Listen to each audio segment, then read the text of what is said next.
Hey guys, I am reviewing Goliath today in the new Ant-Man and Wasp update.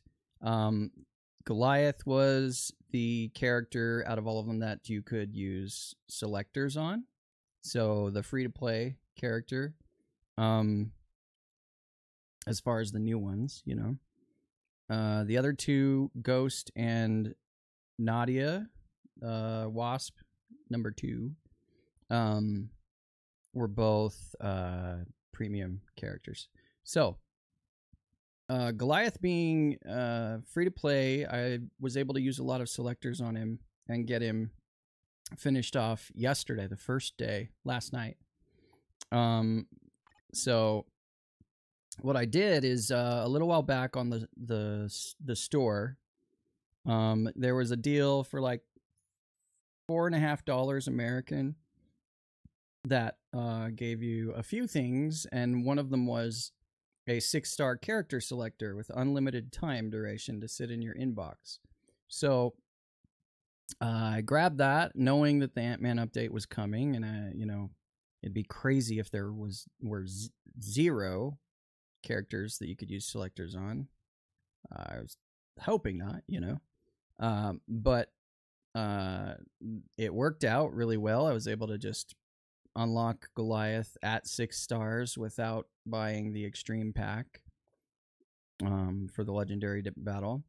So started him off at 6 stars, and then I had some other just normal biometric selectors in my inbox, and then I also went into Shadowland and got some. So moral of the story, I have him all done, all 20s on his gear. I put Uru on him, gave him ISOs, was able to roll overdrive. That's really exciting. Obelisk wise, it's a bit of a placeholder because I'm still feeling out like what exactly I want to put on him. I have a pretty good idea of it now though. So initially I put ignore dodge, a damage proc, and immune to web for like Shadowland or whatever since he's combat. Now going into his skills, first skill is first off, just to tell you, spoiler alert, he has a lot of stuns. That's kind of his thing. First skill, 2-second stun. Second skill, he gets a buff, which is nice. The all attack and all speed by 20%. So that's significant. That's really nice. So you definitely want to be using his second skill in the rotation. Another 2-second stun on his third. And then his fourth, another 3-second stun. And then stacking up to 35% reduction of your enemy's defense. So he just peels away a third of their defense. So that's pretty cool. His fifth skill, another stun. So 2-second stun. And then here you get another stat bonus, 10% all attack, defense, and speed. Then he's invincible for 4 seconds. So this is the one where he gets some survivability, but only on one skill. And for, pretty briefly, 4 seconds on an 8-second cooldown if you're capped. So, half the time that you're playing him, he has absolutely no damage mitigation at tier 1.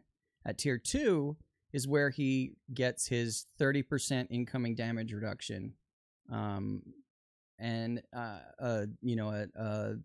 average type of damage boost. The 30%, something I talked about on the stream earlier, is that 30% it's nice, but it's not like Blue Marvel nice, where it's you may notice a bit of a difference with 30%. Typically in the game when we see that kind of reduction in damage received, it helps a little, but it's generally typically in the game when you see that, it's not like a night and day like game changer. Like with Blue Marvel, that's that's where you see it's so significant that it's just like insane. You know, when you look at incoming damage is reduced by 70%. Now that's nuts. That is a huge difference. That's really noticeable, right? So it's very different from some of the other damage reductions that we've seen so far. So he does get some, but you know, just a fair warning that you know it's not huge. So with that, let's go into his skills and we'll look at where his iframes are and stuff. All right. So again, remembering that 2 is his damage buff. And we'll get to that in a second. Or 2 and 5, you know. But 2 is the biggest one, 20% all attack. So that's awesome. And speed. So that's going to crank through DPS faster. But his first skill is no iframe at all. But it is a nice multi-target, you know, that smash in front of him that hits everything, and there's the stuns. So you may want to chain, like, if you feel the need to use 1 to fill, you would want to do it after 5 while he still has the invincibility. But you know, you may not want to use it. It depends. Second skill, no iframe there either. Okay, you're starting to see a trend. It is nice. He does knockback and gets that big damage boost. There's a wait, it's a partial. Okay, so yeah, all right. It's no iframe on the initial attack, right? So there he's vulnerable, and then he's iframed just while he's in the air. So it's really, really partial. Not protected, protected, not protected. So if we look, can I move when he lands? Nope. So for about half a second when he lands, he's still rooted in place.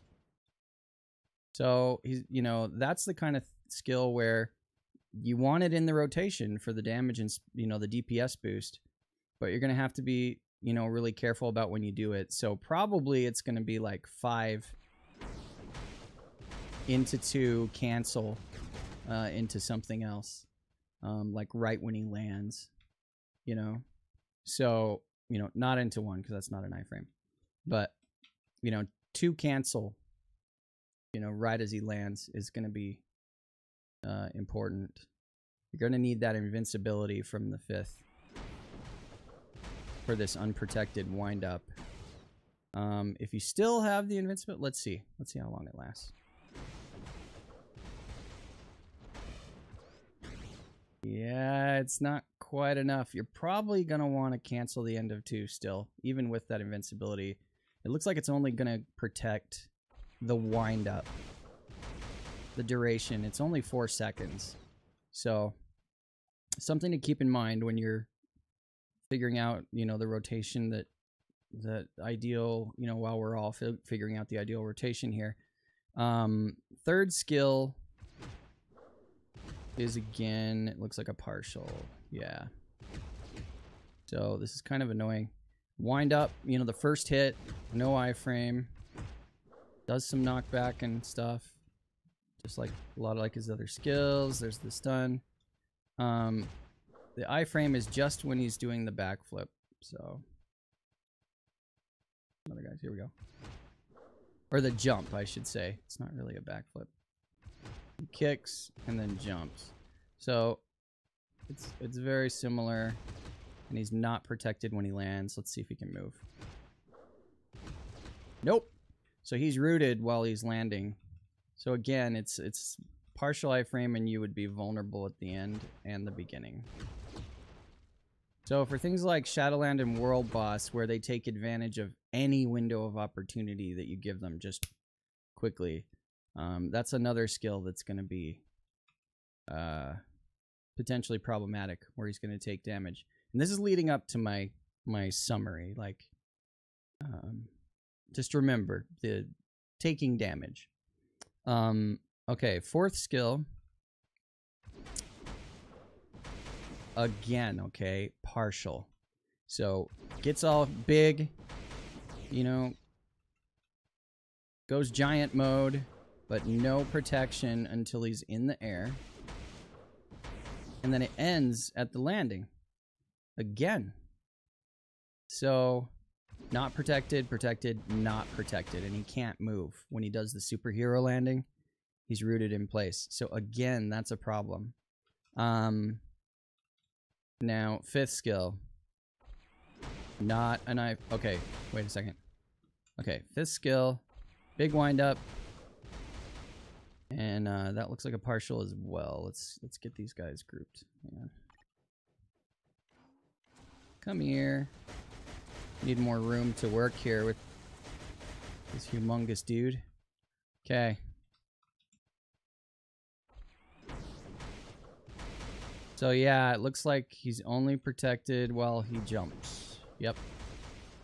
So again, partial.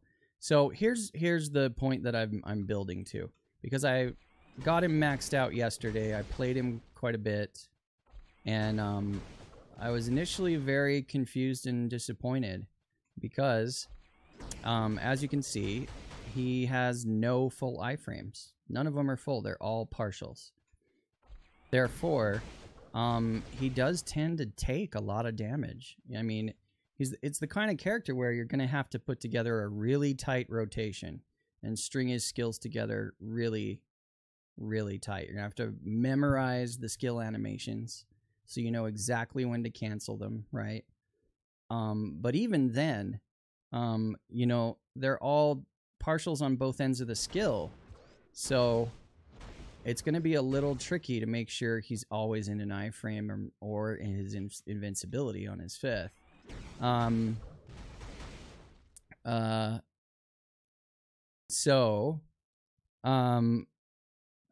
Goliath, unfortunately, you can't get invincibility and damage proc on the same obelisk. So, yeah, probably what we're going to be looking at is the invincibility obelisk. So hopefully they rotate. So what you'd want to do is, you know, keep his 5th skill up as much as you can, and then if you get dinged in between, you know, then that obelisk would be there to keep him from getting one shot. But the problem is he has no health recovery, right? So as I was playing him in the last 24 hours, you know, he would take damage. He just has almost no damage mitigation and no health recovery. So trying to tighten down his rotation, while I'm, you know, in the process of trying to tighten down his rotation, he was just getting nickel and dimed to death, you know, just like a little bit here, a little bit there, a little bit here, and then before you know it, he's at half health. And all of a sudden it feels sketchy, you know, and concerning. So he kind of reminds me of Rhino, actually. There's my phone. He kind of reminds me of Rhino in the sense that, like, great damage, great multi-target, some good crowd control, but really strangely, ironically, kind of a glass cannon. You know, these characters that should be like really big and tough and durable, don't actually have the survivability. So it's going to be something where maybe you want to put I'm also Groot on him for ISOs, so he has a heal, and then invincibility on the obelisk. I mean, to really get the most out of him, you're going to have to go survivability, is my initial impression on Goliath. Unfortunately, because otherwise you're going to see he takes damage. It's just kind of sad. I had really high hopes for this character. He's so cool looking. I like his skill animations. I mean, it's just fun to play. Really fun to play, just smashing everything. But he just it's bizarre how much he feels squishy. So, that's my initial review on Goliath, and I'll be looking forward to see what kind of builds people come up with in the coming days or the coming week here, and we'll see what we can do to maybe make the most out of this character, because he is really fun to play.